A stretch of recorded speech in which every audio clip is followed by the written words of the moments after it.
إيه. طقيت 50. شو أسوي؟ أطق بريك، أقزر يومي بالجمعيات والسوقة، نتعبث بالدثرة المقطوطة بالمخزن، أين العيال بالبيت وزهقهم بعيشتهم. طبعا لا.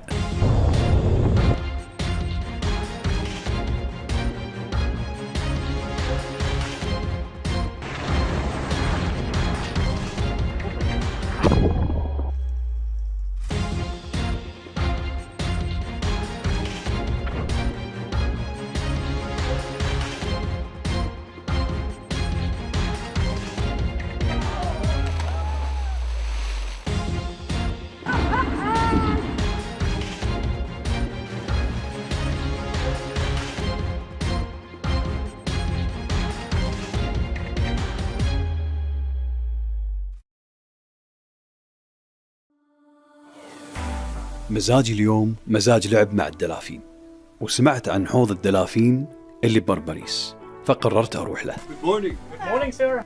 I'm Khalid. My name is Bogart. Nice to meet you, Bogart. Khalid. Nice meeting you. Where are you from, sir? Kuwait. Oh, very welcome. Appreciate it. We had one family from Kuwait last month. Remember the name? Yeah, Mohammed. We have plenty of Mohammeds. The family name. Just kidding. Okay, tell me what's Let me going give on you here. some information. Yes, please. This is Marmaris Dolphin Park. So we offer dolphin encountering. You can swim with the dolphins. Very nice activities in the water. So we have 6 dolphins here. We give you the best dolphin if you like. Yeah. Can we do it now? You want to do it now? No. Let's make your day today. Okay. قبل عدة عقود وأنا بالطراد بالكويت شفت دلافين يسبحون يمي، طبيت ألعب وياهم لكن انحاشوا، وظليت متشوق من ذاك اليوم أقول إن شاء الله اليوم اللي أطب ألعب وأسبح مع الدلافين، والحمد لله اليوم يا. كيس. كنت راح تغار مرتي منك، زوجتي راح تغار منك جدا. بوستك تعور يا جونس.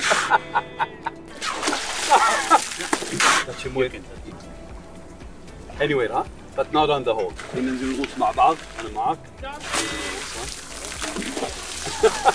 فعلا تتجلى آية فتبارك الله أحسن الخالقين.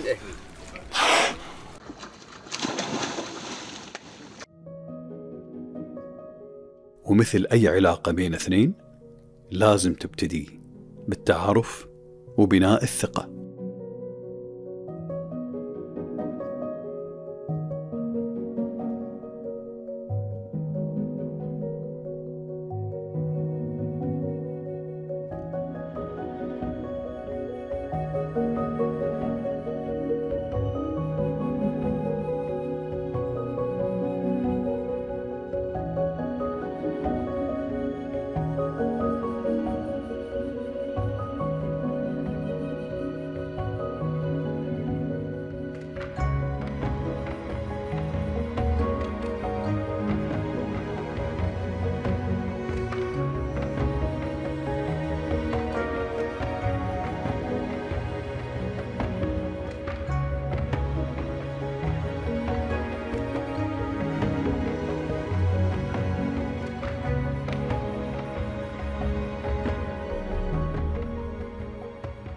وشوي شوي بدأت تقوى العلاقة وتزداد الثقة بيني وبين جونس.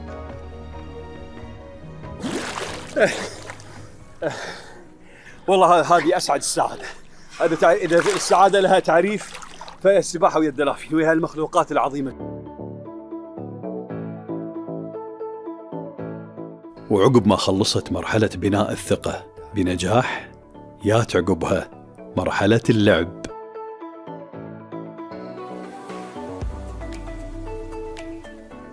وبدأ جونس وسبلاش يستعرضون لي قوتهم وسرعتهم.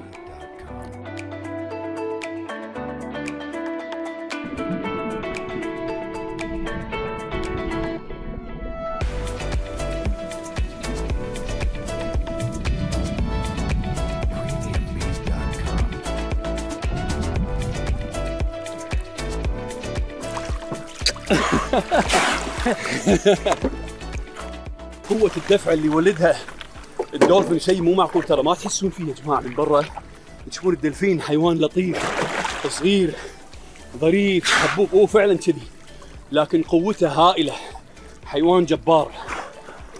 يعني هذا حتى اليرايير اخطر، اليرايير مثل الميكو بول شارك جريت وايت شارك ما يطقونها، يذبحهم خطمه طقه واحده ينتهي اليريور. حيوان قوي جدا سبحان الله، الله ألهمه وخلاه يحب البشر مثل الكلاب. كيس اطشر علي، ها انا اعلمك، اطشر علي ها.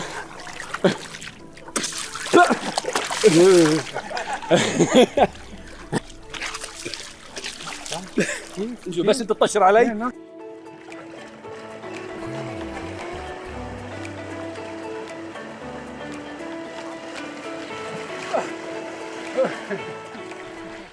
بعضنا قد يستغرب إذا عرف إن أنثى الدولفين ترضع عيالها، والدلافين ترى ما لهم حراشف مثل السمك، لهم جلد ملمسه مثل ملمس تاير السيارة بالضبط.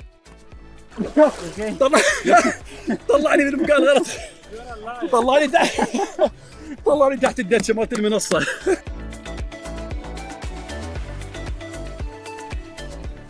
يا جماعة الدلافين هذه موجودة في مركز مرمريس للاستشفاء، يعالجون فيهم وايد من المصابين بالتوحد الله يشافيهم.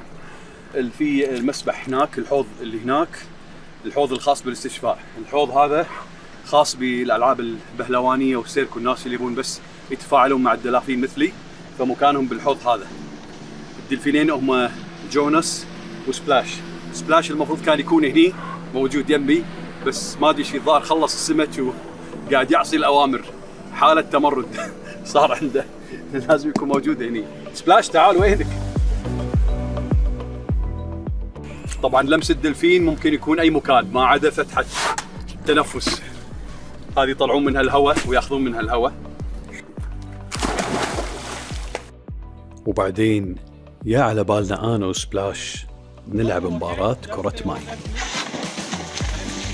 وطبعا قبل بداية المباراة كان لازم أنا وسبلاش نسخن.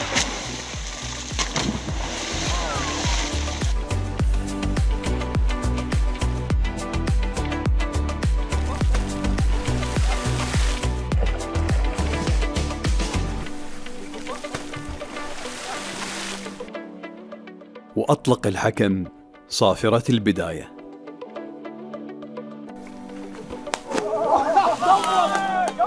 بصراحة ما توقعته يقول علي، وراح يحتفل بإحراز الهدف.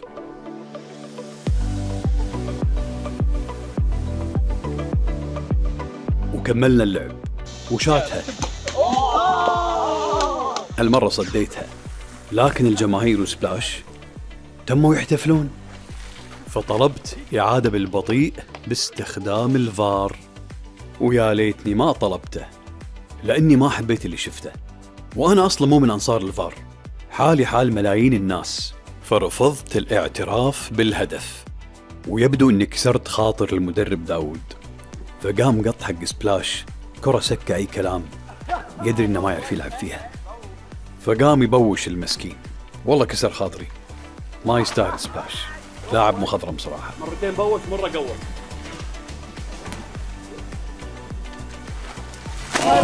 ثلاثة خالد، واحد دلفين. خالد 4، سبلاش 1. ايوه اقعد ضيع الصقلة، مغلوب وقاعد ترقص الحين، ما ادري ترقص على شنو. خالد 5، سبلاش 1 على ارضه، على ارض الدلافين انغلبوا.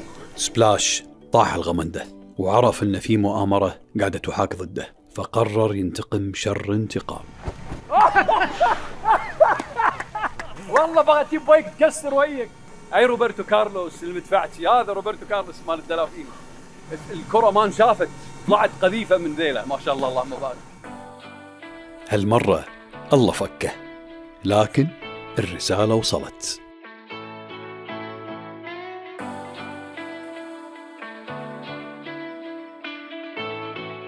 الجمهور كله كان مع سبلاش، الوحيد اللي كان معاي جونس، واحتفل معاي بفوزي الساحق على سبلاش. واضح ان في بينه وبين سبلاش مشكلة.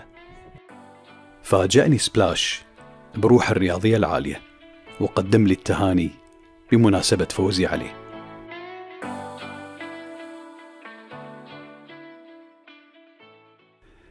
أدهشتني السرعة اللي تم من خلالها بناء الثقة بيني وبين جونس وسبلاش، وتعلمت منهم شلون تكون المحبة غير المشروطة. كل أمل أشوف الثقة بيننا، إحنا بني آدم، تبنى بهذه السرعة والبساطة.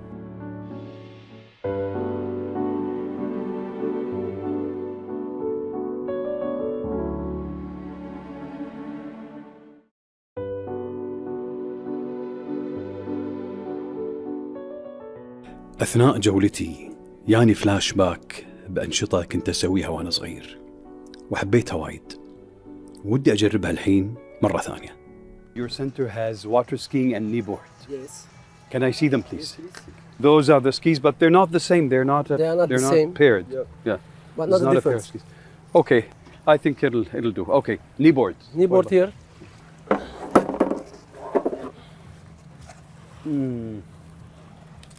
It's not new, but So. Is this the only one? yeah. Not many people using this. I'll take it.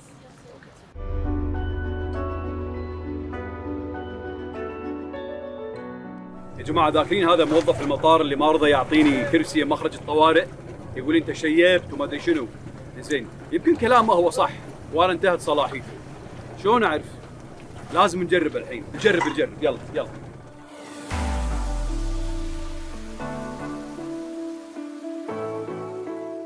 المشكلة ان السكي خربانة والنيبورد خربانة.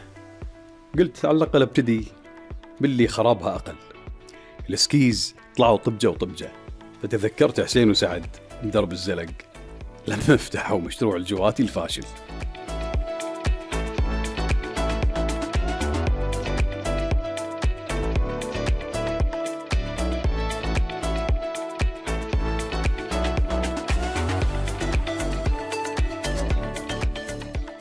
في البداية عانيت شوية، لكن شوي بدأ يمشي الحال.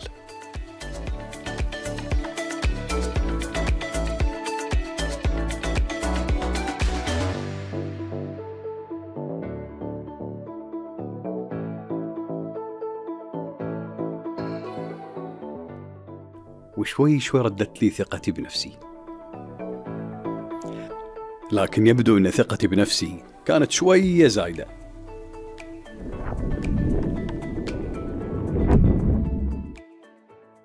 الحمد لله عدت الجولة الأولى على خير، وبدأت الجولة الثانية، لكن هالمرة مع النيبورد.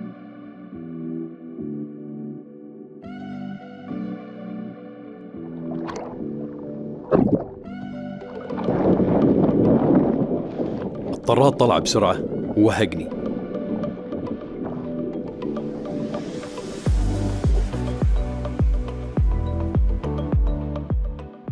ولأن الحزام والكشن منشلعين من مكانهم أساساً، كان من الصعب إني أسيطر عليها، وقام الموي والنيبورد يتلاعبون فيني، وما أدري شلون صمت.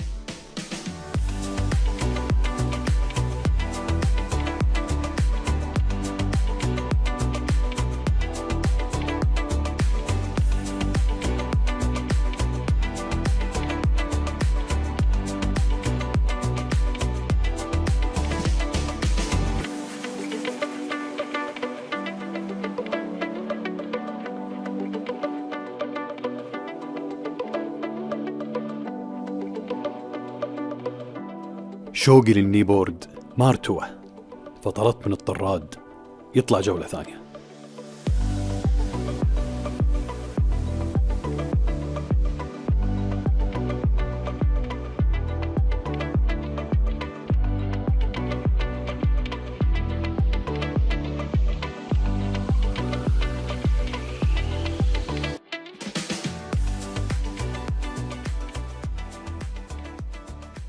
ومع اندماجي بالموضوع تذكرت حركة كنت أسويها وأنا صغير، أطمر الموية.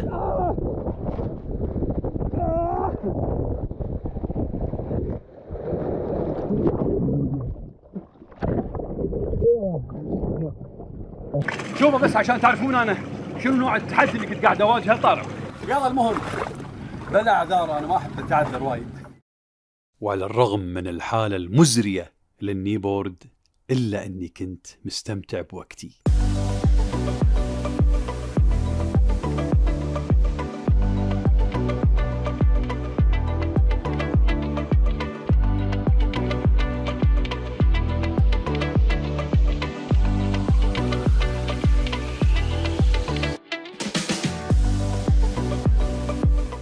الحزام الخربان أصلاً انشلع من مكانه وغرق في غيابة بحر إيجة وأخذني وياه.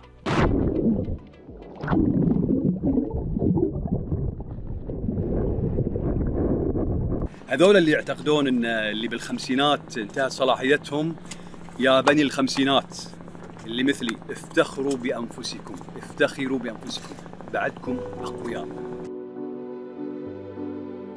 اللي سويته اليوم رجع لي ذكريات حلوة من الزمن الجميل، طاف عليها أكثر من 35 سنة، وعيشتني لحظات مثيرة من التحدي والوناسة.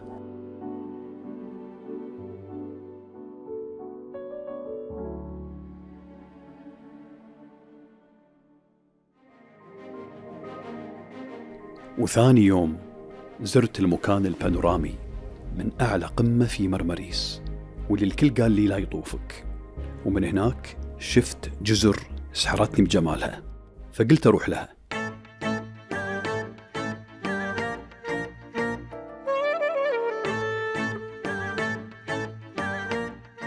أبهرني جمال هالجزيرة، لكن لما قربت منها لقيت فيها سياح، فرحت أدور لي على جزيرة ثانية تكون حقي بروحي.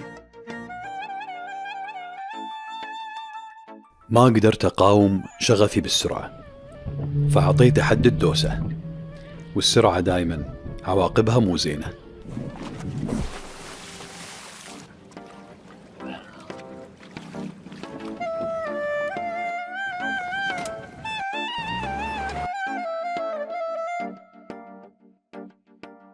إحدى الجزر اللي يمي شدتني، والحمد لله طلعت غير مأهولة. قلت قاعد استانس فيها شوية.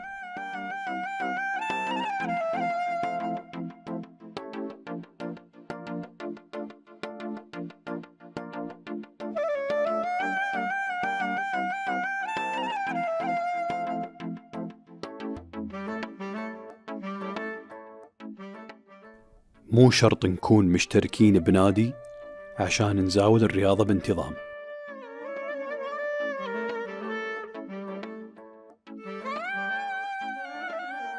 وعشان نشيخ ونكبر وإحنا بصحتنا وعافيتنا إن شاء الله، ضروري نخلي الرياضة جزء أساسي بحياتنا من الحين.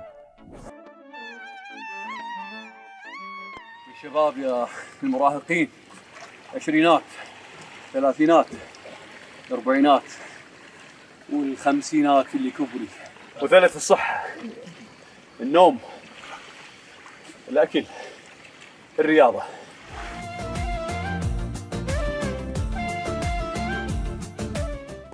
ومن روعة المكان ما كنت قادر استقر بجزيرة واحدة.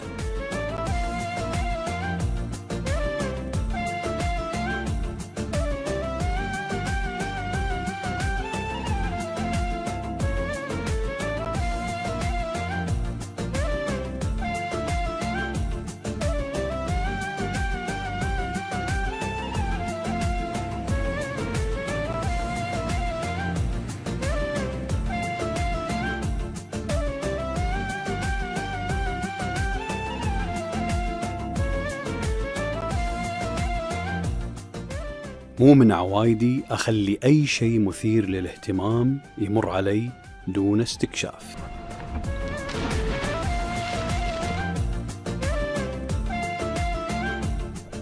وقبل لا أوصل للمغارة جات سفينة سياح وخربت علي، فهديت لهم المغارة ورحت أدور لي على جزيرة ثانية.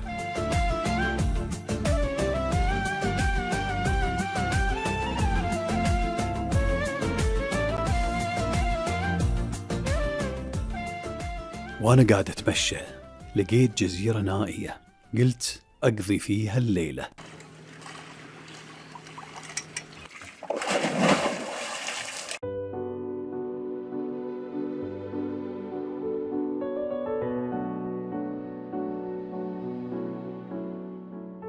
ولقيت مكان مثالي أنصب فيه الخيمة وأصيد فيه العشاء.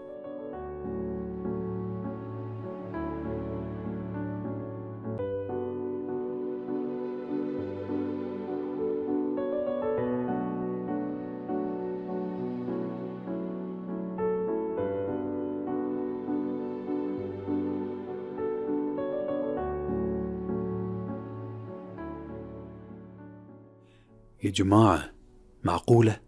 الحين كل هالسمك اللي بالبحر وما تطلع لي إلا هذه؟ دياية البحر، لاين فيش، سمكة سامة طبعا، وخفت إيه اللي تصيدني مو أنا اللي أصيدها.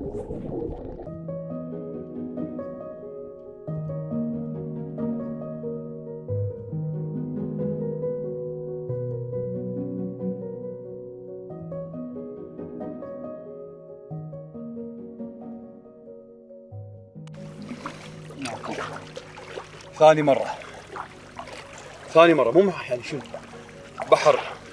البحر الآيوني، بحر إيجه ناشف مرة واحدة كذي، دقرة ورا دقرة، دقرة ورا دقرة.